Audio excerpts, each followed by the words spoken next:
You went into that meeting believing the conversation could change the outcome. You prepared, you documented, you waited for the right moment, because somewhere in your model of how this works, the meeting was where the decision got made. And then your manager said the number, and your brain went quiet for a few seconds, and you said something like, "I appreciate you letting me know," and the meeting ended. The number didn't match the work, and you couldn't explain why, because the meeting wasn't what you thought it was. In most structured organizations, companies large enough to have salary bands, HR governance, and formal review cycles, the raise conversation is not a negotiation. It is not an evaluation. What it actually is, what it has almost always been, is a confirmation ritual. The organization arrives having already confirmed what it will allocate. You arrive having prepared a case for a decision that was made before you walked in. And the format of the conversation, the questions, the apparent openness, the discussion of your contributions, exists because participatory processes are more stable than ones that feel imposed. The format serves the organization's need for a smooth confirmation, not your need for a genuine hearing. This is also why your manager could sound completely supportive in every one-on-one for 6 months, genuinely mean it, and still deliver a number that didn't reflect any of it. Think about that dynamic for a moment, because most people interpret that gap as insincerity or weak advocacy. It's usually neither. The support was real. The constraint was separate. Those two things can coexist, and in most compensation cycles, they do. Your manager was telling you the truth about what they thought. They weren't telling you the truth about what they controlled, possibly because they didn't fully know either. Compensation decisions in these organizations are made in a process that runs parallel to the performance review cycle, but is not the same thing. Calibration meetings close before individual conversations open. Budget allocations are finalized in discussions between managers, HR, and finance that employees are never part of. By the time you sit down across from your manager, your number, or the narrow band containing it, has already moved through approvals you didn't know were happening. The primary constraint in that process is not your performance record. It is organizational stability. This doesn't mean performance is irrelevant. Performance determines where you land within an allowed range, whether you receive 2% or 4% within what the system has already decided is available for your level and band. But the existence of that range, its size, and whether exceptions to it are possible, those are determined by variables that have nothing to do with your self-assessment. Most employees spend enormous energy building the performance case. The performance case operates inside a structure it cannot change. That structure is why your manager can genuinely agree with your assessment and still approve a number that doesn't reflect it. When a manager adjusts compensation, they are moving a number inside a pay structure, and that number exists in relationship to every other number around it. Internal equity rules, formal or informal, require that pay relationships within job levels stay within acceptable ranges. If your raise pushes you significantly above a peer doing comparable work at the same level, the organization now has an equity problem. Resolving it requires either additional spend or a precedent that complicates future distributions. So the manager who privately believes you deserve more approves a smaller number, not because they're inconsistent, but because they're solving a different problem than you thought they were solving. They are not asking, "What does this person deserve?" They are asking, "What can I adjust in this team's pay structure without triggering a cascade I can't control?" That is why strong performers often hit the hardest ceilings. Consistent performance tends to move people to the top of their salary band faster. Once there, moving further requires a reclassification, a change in job level involving HR approval and implications across the job family. The friction isn't about your value, it's about what the raise would structurally signal. At the top of a band, a raise doesn't just compensate you, it reclassifies something.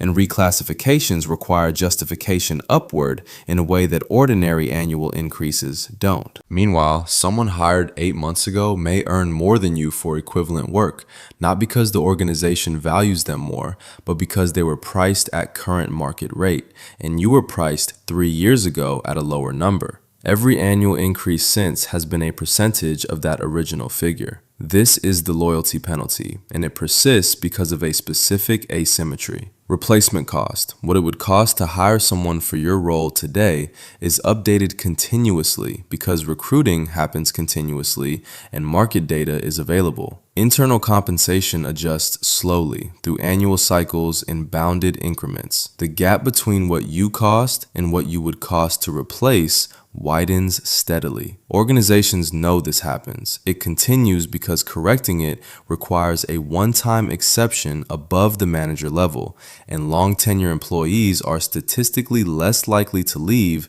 than newer hires. The organization is continuously repricing your departure risk downward as you stay. Longevity produces drift. It does not produce reward. Now look at the language used when the answer is no. We'll revisit next cycle. There's no budget. We value you. You're important to the team. These phrases have a function that isn't primarily informational.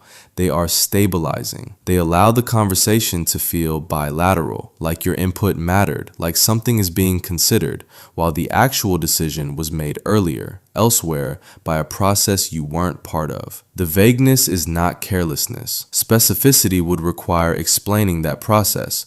Explaining it would reveal how little the conversation changed anything. Vague language keeps the ritual intact and keeps you oriented toward next cycle rather than toward departure. Most employees hear that language and conclude their manager didn't advocate hard enough. That interpretation is usually wrong. The manager's operational job inside a structured organization is stability and predictability. A manager who consistently delivers compensation surprises in either direction creates problems for their department. The system selects for managers who operate within the process, not around it. When your manager expressed genuine support and the outcome didn't move, they were almost certainly doing exactly what the system is designed for them to do. The gap between their expressed belief and the actual number wasn't dishonesty. It was the distance between what they thought and what they controlled. Here is what the system actually responds to. Performance documentation tells the organization how you have been performing. Raises are retention decisions. These are not the same process, even when they are scheduled to look like the same conversation. The system responds to departure risk. A manager's core operational incentive is team stability. Losing a member creates instability, recruiting costs, onboarding time, productivity gaps, and the risk that a replacement costs more than the current employee. When the organization believes an employee is likely to leave, the business case for a compensation exception becomes internally defensible in a way that performance documentation alone almost never creates. The approval pathway that didn't exist becomes navigable. This is why external offers produce outcomes that internal advocacy rarely does. An external offer doesn't change how the organization feels about you.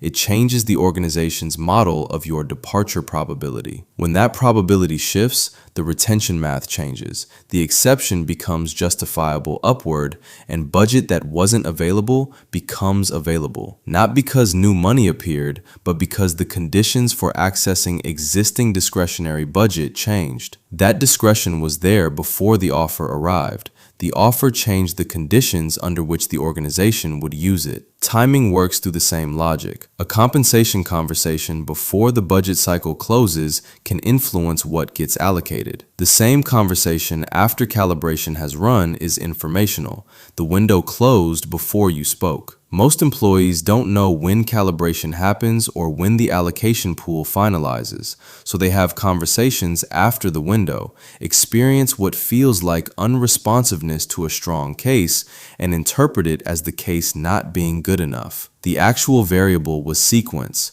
The case was never the constraint. The employees who receive raises without extended campaigns are generally not the strongest performers on the team.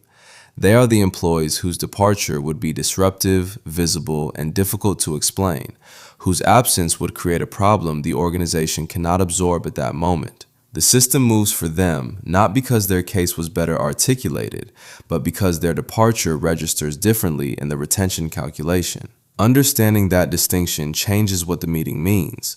The organization arrives knowing what it has allocated, but it needs something the performance review, however thorough, cannot tell it. Whether you understand your position well enough to stay, or whether you are becoming a flight risk that requires action. That is what the meeting is actually for. It is a signal detection event. The organization is reading for one of two signals: acceptance or instability. Your documentation confirms your performance. It doesn't change the allocation. What changes the allocation is when the instability signal becomes credible enough that retaining you costs less than replacing you. Most employees walk into that meeting trying to answer one question: why do I deserve more? The organization is listening for the answer to a different question entirely. What are you going to do? You thought you were making a case. You were being observed for a signal, in a conversation specifically designed to look like the kind where cases get made.